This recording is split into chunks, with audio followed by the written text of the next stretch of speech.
Eu gostaria de fazer uma oração para darmos então início ao sermão desta manhã. Feche os seus olhos. Querido Deus que nos céus habitas, obrigado, Senhor Deus, porque Tu és o nosso Pai. Obrigado porque Tu és o nosso Senhor. Obrigado porque um dia o Senhor nos convidou para trabalharmos juntamente contigo. Senhor, é um privilégio tremendo. E o desejo que temos neste momento é fazermos a Tua vontade. Nós não queremos decepcioná-lo, pelo contrário. Nós queremos exaltá-lo diante do mundo. Que as pessoas elas possam não apenas ouvir a nossa mensagem, mas que elas possam ver a nossa mensagem. Que os nossos braços, as nossas mãos, as nossas pernas, todo o nosso corpo, todo o nosso ser, possa ser utilizado para a Tua honra e para a Tua glória. Agora queremos estudar a Tua palavra, que o Senhor fale ao nosso coração.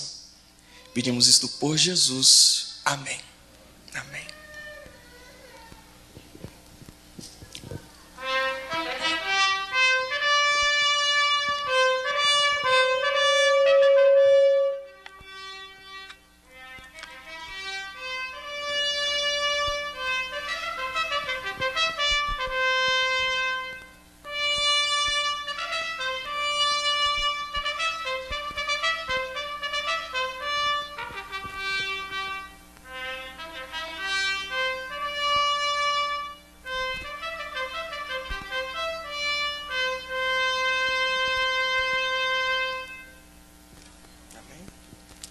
Como é gostoso ouvir o som de uma trombeta. Na verdade, a trombeta moderna, ou as trombetas modernas, elas foram substituídas pelo trompete. Mas o trompete da atualidade, desde o século XIX, ele é conhecido aí. A trombeta, desde o século XIX, ela é conhecida agora como trompete. Eu gostaria de falar para vocês algumas curiosidades sobre as trombetas. A trombeta é um dos instrumentos mais antigos que há no mundo. Ela foi idealizada e feita por volta de 3.000 anos antes de Cristo. Ela começou a partir de um chifre de um carneiro. Em hebraico eles chamavam de shofar. E com o passar do tempo ela foi modernizada. Usado chifre de carneiro. Isso foi bom para os carneiros. E eles estão felizes com isso. A modernização veio agora com trombetas de prata. E foi passando. E hoje há inúmeros tipos de trompetes que emitem o mesmo som da trombeta. É interessante que as trombetas elas sempre fizeram parte do contexto da história humana. Você acredita que em determinado momento da história dessa terra, quando surgiram os Jogos Olímpicos na antiga Grécia, havia uma modalidade, ou um esporte, que era tocar a trombeta? O esporte era mais ou menos assim, uma modalidade. O indivíduo era dividido em duas categorias. Primeiro era o volume e depois era a força em conseguir tocar o ar. O indivíduo que conseguisse tocar por mais tempo, ele seria o vencedor. E a outra modalidade, aquele que tocasse mais alto também venceria. A história apresenta de que um homem chamado Ácios, ele conseguiu 3 medalhas de ouro, porque ele conseguia tocar trombeta como ninguém. É incrível. Este homem ele ficou nas manchetes dos jornais da época e ele deu lugar a outra pessoa chamado Herótores. Herótores ele entrou para a história como um homem que conseguia tocar 2 trombetas ao mesmo tempo. Ele não simplesmente soprava, ele tocava. Eu vi a foto desse indivíduo. Pense numa boca grande, enorme. E ele conseguia tocar 2 trombetas ao mesmo tempo. Mas na verdade foram os romanos que revolucionaram esta questão de trombetas. Os romanos eles chegaram a desenvolver uma escola para ensinar as pessoas a tocar trombetas. Só que nessa escola você iria aprender não simplesmente a tocar uma trombeta, mas você iria aprender uma nova linguagem, seriam os códigos de guerra. Os romanos eles desenvolveram 43 códigos de guerra apenas com o som da trombeta. Era mais ou menos assim. Quando estava na hora do exército entrar em ação, entre o exército estava misturado cantores ou pessoas que tinham trombetas. O indivíduo que estava liderando ali, talvez o general, ele estava ali. Quando ele tinha que passar alguma informação para o seu batalhão, ele passava por meio da trombeta. E cada soldado tinha que reconhecer o toque da trombeta. Pelo toque da trombeta, as pessoas ou os soldados sabiam se era hora de avançar, se era hora de recuar, se era hora de parar, se era hora de mudar a estratégia. Eles tinham várias estratégias e as estratégias iam sendo mudadas à medida que a trombeta ia sendo tocada. Para você conseguir visualizar esta cena mentalmente, pense mais ou menos num campo de batalha. Os soldados romanos eles se espalhavam num raio de mais ou menos 10 quilômetros, às vezes um pouco mais, e eles não podiam simplesmente gritar dizendo o que iria fazer. Então é aí que entravam as trombetas, e a cada toque o povo sabia o que tinha que ser feito. A cada som o soldado se preparava. O problema acontecia quando o soldado não reconhecia o som, ou quando o som chegava para ele de maneira diferente. As pessoas que eram responsáveis de ficar imitando aquele primeiro som dado, de repente, se elas erravam no meio do caminho o som, a situação complicava. E a história apresenta de que o exército romano já perdeu algumas guerras, ou perdeu algumas guerras, simplesmente porque alguns soldados tocaram errado o som das trombetas. Isto é terrível. Se um soldado tocasse errado a trombeta, os soldados pagavam com a sua própria vida. Este trabalho era um trabalho tão minucioso que ele não admitia erros. Se um soldado tocasse a trombeta errado, outras pessoas morreriam, pagariam com a sua vida. Era um trabalho que não admitia erros. O som tinha que ser claro, o som tinha que ser nítido, o som deveria ser ouvido por todos. E através do som, todos sabiam que deveria ser feito. É interessante que a Bíblia ela fala muito sobre trombetas. E você sabe que o exército de Israel também, quando ia guerrear, eles utilizavam as trombetas. De uma forma não tão precisa como o exército romano, mas eles utilizavam as trombetas. E a Bíblia fala muito de trombetas, a Bíblia fala muito de guerra. A Bíblia apresenta a seguinte ideia, o seguinte pensamento: todos nós estamos em uma batalha, todos nós estamos em uma guerra. Nesta guerra todos nós somos soldados. Há uma batalha do bem contra o mal. E cada indivíduo escolhe a que parte do exército que ele quer ficar. A Bíblia apresenta de que todos nós também temos trombetas. A Bíblia fala muito de trombetas. E a trombeta na Bíblia ela é comparada como sendo a mensagem que nós temos que passar adiante. Há um texto interessante que eu gostaria de ler com você. Está em 1 Coríntios capítulo 14, versículo 8. Primeira carta de Paulo aos Coríntios, capítulo 14, versículo 8. Aqui há um pensamento importante.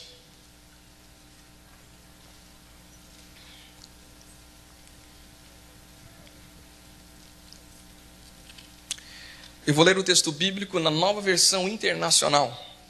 Ela traz uma ideia bem interessante. 1 Coríntios 14, versículo 8. Diz assim: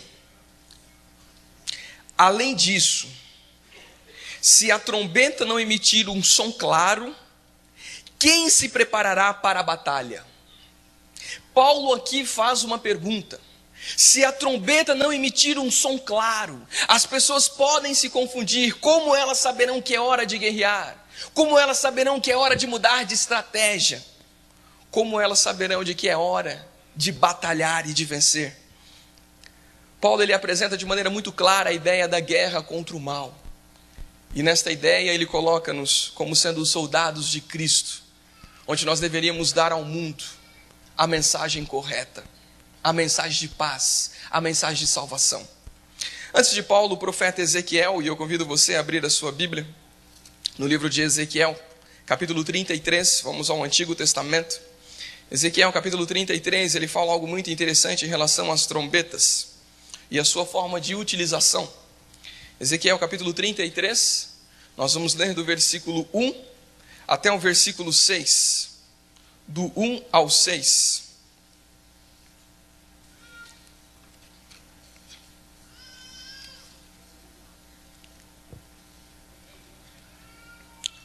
Diz assim minha Bíblia, 33, do 1 ao 6. Veio a mim a palavra do Senhor dizendo: filho do homem, fala aos filhos de teu povo e diz-lhes: quando eu fizer vir espada sobre a terra, E o povo da terra tomar um homem dos seus limites e o constituir por seu atalaia. E vendo ele que a espada vem sobre a terra, tocar a trombeta e avisar o povo. Se aquele que ouvir o som da trombeta não der por avisado, e vier a espada e o abater, e o seu sangue então será levado sobre a sua cabeça. Versículo 5. Ele ouviu o som da trombeta e não se deu por avisado. O seu sangue então será sobre ele. Mas o que dá por avisado salvará a sua vida. Versículo 6. Mas se o atalaia vir que vem a espada, e não tocar a trombeta, e não for avisado o povo, e a espada vier e abater uma vida dentre eles, e este foi abatido na sua iniquidade, mas o seu sangue demandarei do próprio atalaia. Eu não sei se você conseguiu entender esta ideia, mas Deus disse assim a um profeta Ezequiel. Deus lhe disse assim: Ezequiel, eu quero que escolha um representante do povo para que seja o atalaia. O atalaia nada mais era do que o segurança ou vigia. Normalmente ele ficava no alto olhando para ver se algo ruim estava para acontecer. Quando ele via que um exército inimigo estava se aproximando, ele tinha que altamente tocar a sua trombeta. O povo já tinha que reconhecer este som, e o povo então tinha que se preparar para a batalha. Se o atalaia fizesse isto, se ele avisasse a nação do perigo iminente, e a nação não se preparasse, o atalaia não teria nenhuma responsabilidade, pelo contrário, ele fez a parte dele, ele cumpriu a sua função. Contudo, se o atalaia em algum momento ele visse que o inimigo estava se aproximando, e ele não tocasse a trombeta, e a nação então fosse pega de maneira desprevenida, este atalaia iria pagar com a sua própria vida, porque ele se negou a tocar a trombeta, ele se negou a avisar o povo do inimigo que estava vindo.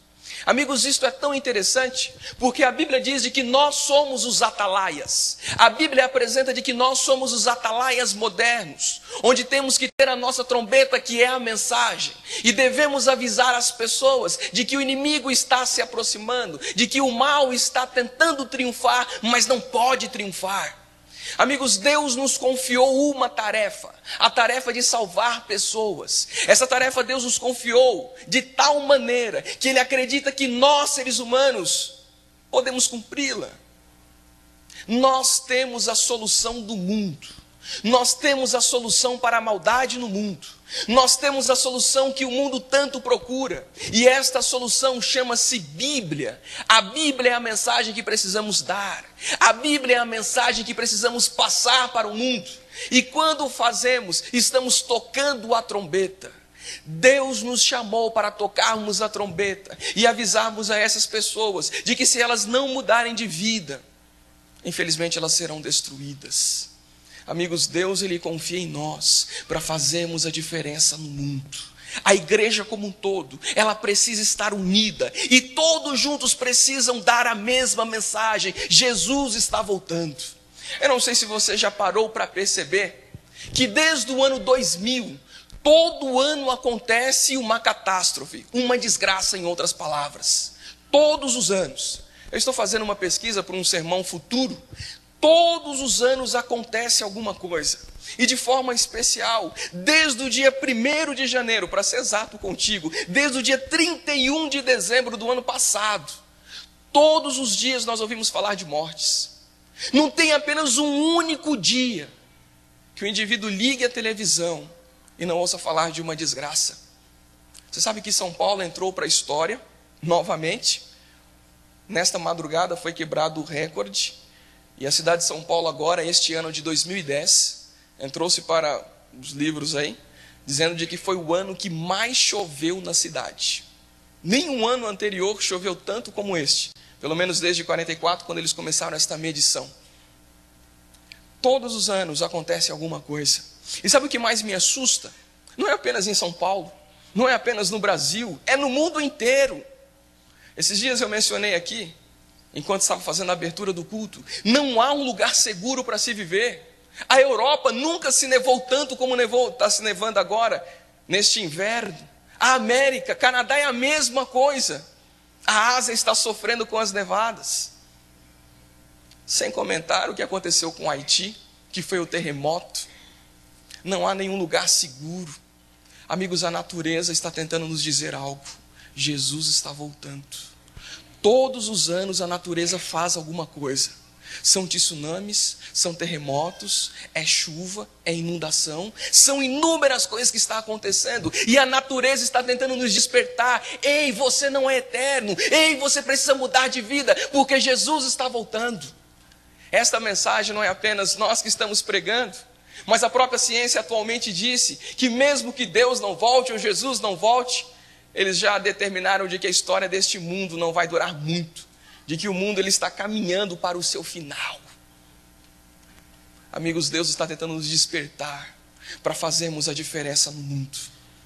E sabe, quando eu falo sobre este assunto para esta igreja, a igreja do NASP, eu vejo aqui na igreja do NASP um potencial tremendo. Eu vejo nesta igreja dons que é difícil você encontrar tantos dons juntos num único lugar. Esta igreja tem um potencial tremendo. E a pergunta que eu lhes faço é: o que você tem feito com o dom que Deus lhe deu? O que você tem feito com o potencial que Deus lhe deu? Amigos, ao estudar a Bíblia, eu percebo de que Satanás nesses últimos dias, ele mudou a sua estratégia. Satanás ele não tenta simplesmente agora nos tentar, fazendo com que nós caiamos num pecado terrível, adultério, assassinato ou coisas do gênero. Não. Satanás na atualidade ele tem tentado diferente. Na atualidade tudo o que o inimigo tem feito é tentar nos manter ocupados. Porque se nós estivermos ocupados, nós não pregamos a mensagem.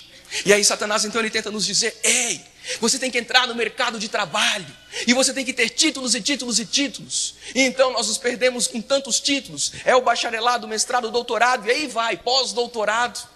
Eu não estou querendo dizer de que é errado estudar, e não estou tentando desestimular você ao estudo, não é isso. O que eu estou dizendo é que muitas vezes o estudo se torna uma maldição para a nossa vida. O indivíduo ele conhece qualquer coisa da área da biologia, química, matemática, e aí vai. E quando se pergunta algo da Bíblia, ele não sabe responder. Eu fico me perguntando onde estão os nossos valores, onde estão os nossos princípios, qual que é a nossa prioridade. Nós nos perdemos tanto e eu penso, eu preciso comprar uma casa, eu preciso trocar de carro, eu preciso viajar, preciso isso, preciso daquilo outro.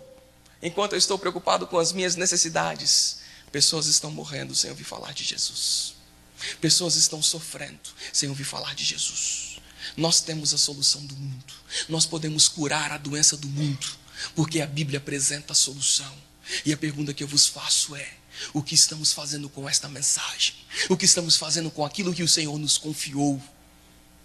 Não se perca tanto em suas atividades. Não se perca tanto naquilo que você está fazendo. Mais do que nunca, nós precisamos de pessoas que vivam com o ideal. Pessoas que vivam com um propósito. Pessoas que entendam o seu lugar na história da terra. Pessoas que entendam de que Deus lhe escolheu para viver um propósito específico aqui. Eu estava essa semana lendo livros A Ciência do Bom Viver. E eu achei uma citação muito interessante. A citação ela será projetada. Este é um livro de Ellen White. É um livro muito bom. E eu recomendo para você este livro. Este livro ele procura nos dar uma identidade. Ele procura nos dizer quem nós somos. Ele procura apresentar de que a minha missão é a minha identidade. E se eu perder a minha missão, eu perdi a minha identidade. E Ellen White ela tem uma citação na página 148, que me fez ficar refletido. Olha o que ela diz, preste bem atenção.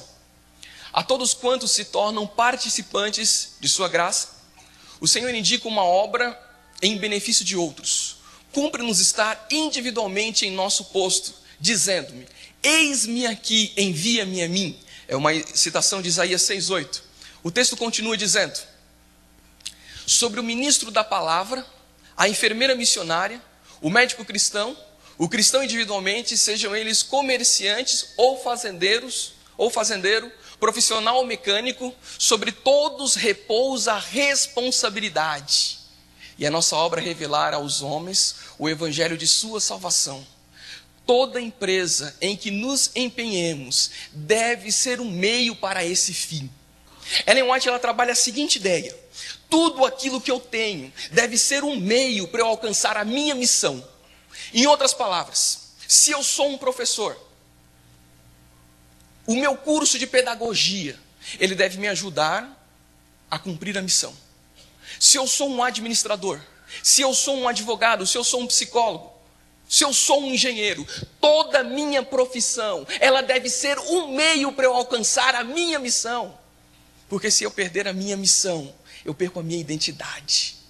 Eu poderia dizer para você acertadamente, muita gente da nossa igreja não tem identidade. E quando eu digo nossa igreja, não me refiro simplesmente a um NASP, eu me refiro à igreja mundial.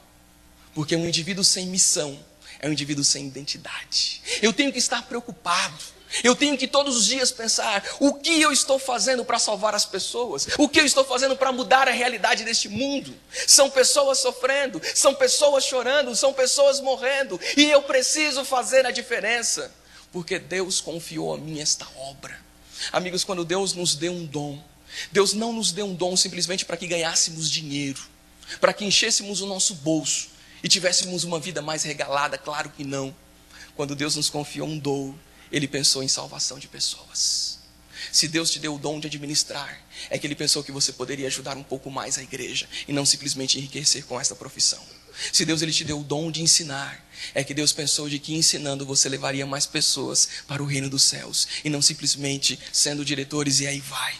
Se Deus te deu o dom de ouvir, Deus pensou que você como psicólogo ou psicóloga, você poderia ajudar pessoas a entrar no reino dos céus. Se Deus Ele te deu o dom de curar, esta habilidade de cuidar de pessoas, no fato de operar, este cuidado com os doentes, Deus Ele pensou que você não iria simplesmente curar as suas enfermidades físicas, mas Deus pensou que você também poderia curar as suas enfermidades. Deus não nos deu um dom simplesmente para que ganhássemos dinheiro com isso. Deus nos deu um dom para salvarmos pessoas. Esta é a nossa missão. Este é o som da trombeta que Deus Ele quer que toda a humanidade toque. Nós precisamos tocar a trombeta e assim nos importarmos com aquilo que Cristo mais se importa. E aquilo que Cristo mais se importa são pessoas. Nós precisamos amar aquilo que Cristo mais ama. E aquilo que Cristo mais ama são pessoas. Nós precisamos viver em prol de uma missão. Porque se existe algo que Deus quer fazer, Deus quer usar você para você salvar este mundo. Deus quer usar você para curar a doença deste mundo. Enquanto eu estou falando aqui, há pessoas que estão se drogando, há pessoas que estão se prostituindo, há pessoas que estão chorando, há pessoas que estão procurando a felicidade em coisas, em dinheiro, em bens materiais. Elas procuram a felicidade, mas elas não sabem o que é felicidade. Eu e você sabemos o que é felicidade. E nós precisamos passar isso a essas pessoas, porque do contrário, seremos como o atalaia. Deus nos considerará culpados. Ele irá nos considerar culpados. Amigos, quando eu era mais novo, o meu maior medo era que quando Jesus Cristo voltasse a esta terra, e eu estivesse subindo nas nuvens dos céus, os meus amigos então olhassem para mim e falassem: ei, Gideon, você está subindo, nós estamos ficando. Puxa, você sabia de tudo isso e você nunca falou nada comigo. E entre esses meus medos eu ficava pensando, imaginando a cena: puxa, Gideon, você conversou conosco sobre futebol, você conversou sobre filmes, você conversou até sobre a vida, sobre lugares, sobre coisas fantásticas, mas você nunca conversou conosco sobre Jesus. Esta cena me aterrorizava, porque a grande verdade é que Cristo Jesus, Ele vai me cobrar pelas oportunidades que Ele me deu. Amigo, se você orou a Deus, se você colocou sua vida nas mãos de Deus, tudo que você faz, tudo que você tem, é uma oportunidade que Deus te deu para salvar pessoas. Deixe-me deixar isto um pouco mais claro. Se você orou a Deus e Deus te deu a liberdade e a oportunidade de morar em um lugar, Deus te levou a este lugar, não simplesmente porque aquela casa era mais segura, melhor, maior e mais bonita, mas Deus te levou àquele lugar porque Ele sabia que existem pessoas que precisam ouvir da mensagem, uma mensagem que você conhece e que você pode transmitir. Se você orou a Deus pedindo para entrar numa faculdade, num curso, e Deus abriu as portas, Deus te levou até aquela faculdade, não simplesmente para você ter um título, claro que Ele também pensou nisto, mas Deus te colocou num lugar para que você pudesse salvar pessoas. Se você orou a Deus para trabalhar em determinado lugar, e Deus abriu as portas, Deus te colocou naquela empresa, não simplesmente porque o salário é alto e é bom, mas Deus te colocou naquele lugar, porque Ele sabe que através de você, vidas podem ser transformadas. Tudo que Deus faz, existe um propósito. Se você colocou a sua vida nas mãos de Deus, tudo que você faz, existe um propósito. E neste propósito, Deus sempre pensa em pessoas. Deus quer usar você. Deus quer fazer de você um instrumento. E a pergunta que eu vos faço nesta manhã é: como tem sido a sua vida? Você tem deixado Deus te usar? Pastor, mas eu não conheço muito da Bíblia. Não tem problema. O pouco que você conhece, perto de pessoas que nunca ouviram falar de Jesus, já é grande coisa. Pastor, mas eu não tenho habilidade de falar. Não tem problema. Nas mãos do Senhor todo mundo é útil. Pastor, mas eu não sei o que fazer. Deixe-se apenas ser guiado pelo Senhor, e o Senhor vai te usar. Porque o que Deus mais precisa não são de pessoas que conheçam a Bíblia do Gênesis ao Apocalipse. O que Deus mais precisa são de pessoas dispostas a servi-lo. Tem muita gente que conhece a Bíblia do Gênesis ao Apocalipse, mas não tem cumprido a missão. Para Deus o mais importante é você estar disposto. É você olhar para o Senhor e dizer: Senhor, eis-me aqui, me usa. Senhor, eu estou aqui, eu quero ser um instrumento em tuas mãos. Eu quero cumprir a missão que o Senhor me designou. Eu quero fazer exclusivamente a tua vontade. Eu quero me importar com aquilo que o Senhor mais se importa. Eu quero amar aquilo que o Senhor mais ama. Eu quero aprender a viver não simplesmente para mim, mas eu quero viver em benefício de outras pessoas. Amigos, eu não posso terminar este culto sem fazer um apelo para você. Eu quero fazer um apelo ao seu coração, porque Cristo Jesus, nesta manhã, Ele está convidando você a fazer parte deste grande exército.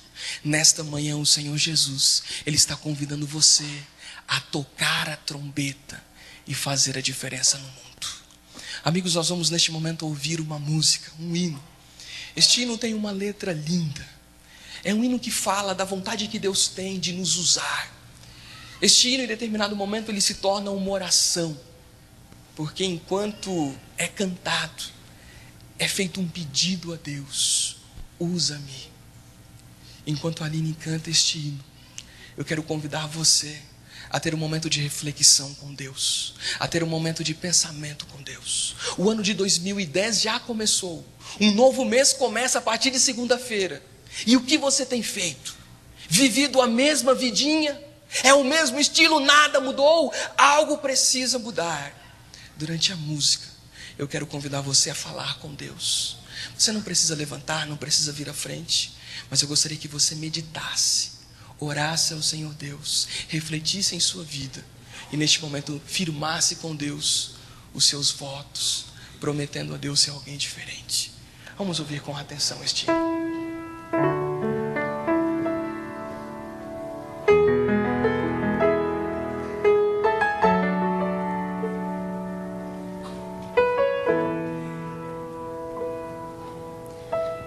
Sonda-me, ó Deus, e me conhece. Quebranta o meu coração.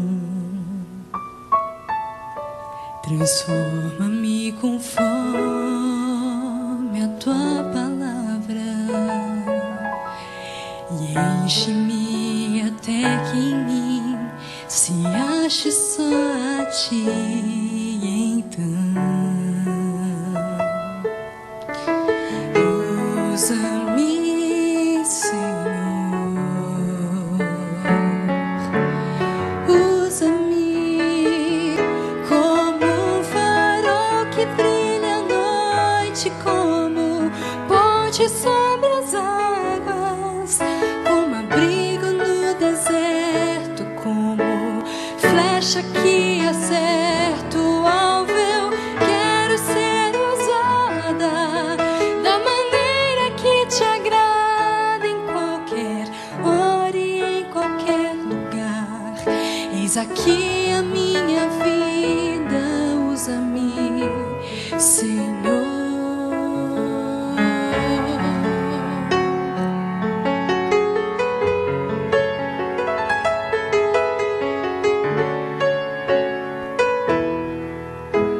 Sonda-me, ó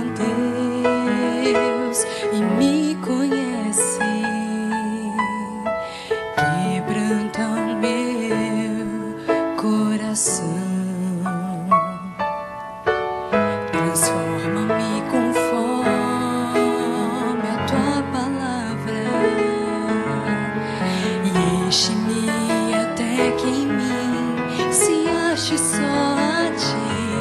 E então usa-me, Senhor,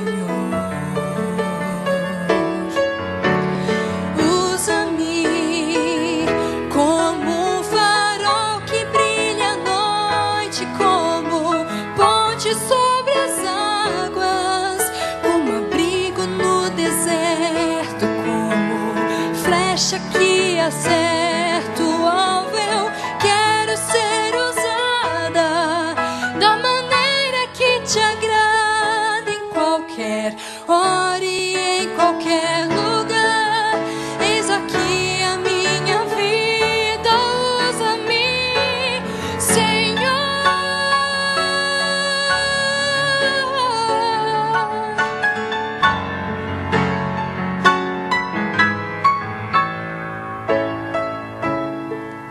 Eis aqui a minha vida,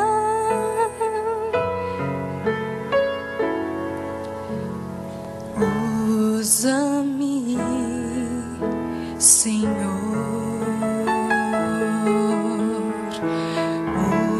usa-me. Amém. Essa semana eu fui a um dentista, na verdade a semana passada, e o meu dentista ele é membro aqui da igreja, Dr. João Dalmonte. E ao chegar lá, eu percebi de que ele tinha uma televisão, e na televisão estava passando alguns sermões do pastor Bulhão. Comecei a conversar com ele, e eu percebi que desde a primeira vez, já passo com ele há uns 2 anos, ele desenvolveu uma técnica de evangelização. É uma evangelização indireta e que às vezes se torna direta. Enquanto ele atende os seus pacientes, ele ficava ouvindo os sermões, e durante os sermões, em algum momento, ele comentava alguma coisa com o paciente. Se o paciente desse abertura, ele comentava mais. Se o paciente não demonstrasse nenhum interesse, ele continuava ouvindo e continuava o seu atendimento. Ele pensou, eu preciso ir um pouco mais além. E aí colocou uma televisão bem na frente da cadeira.